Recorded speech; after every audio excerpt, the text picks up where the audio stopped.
The Kansas Legislature now has completed its 6th week of the 2011 session. The pace is picking up, and this past week was really critical because in most cases, bills that were going to be considered yet this year needed to pass out of the first committee. And so a lot of committees met and looked at bills that they had heard so far this year. And next week, the week of February 21, both the House and the Senate will spend most of the day looking at and acting on bills that have passed out of committee. So this was a very significant turning point and will make a difference in the balance of the session on the number of issues that groups such as the Kansas Livestock Association will be engaged in. Also, the past week was the annual KLA legislative meeting. It's an annual event where we invite members from all across the state to come in and look at proposals that the association has policy on and issues that we have not adopted policy to date.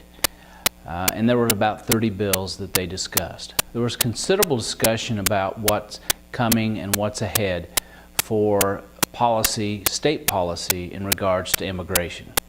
That is an issue that has been of a big interest to the Kansas Livestock Association, but also many other business entities who are all working in a coalition to analyze and voice their concern about some of the proposals that have been introduced and ones that we'll see here in the next week or so.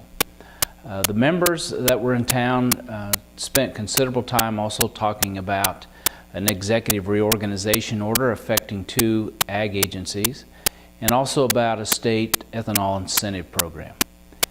In regards to the executive reorganization order, which is ERO number 40, that proposal would merge the Animal Health Department and the State Conservation Commission into the Department of Ag.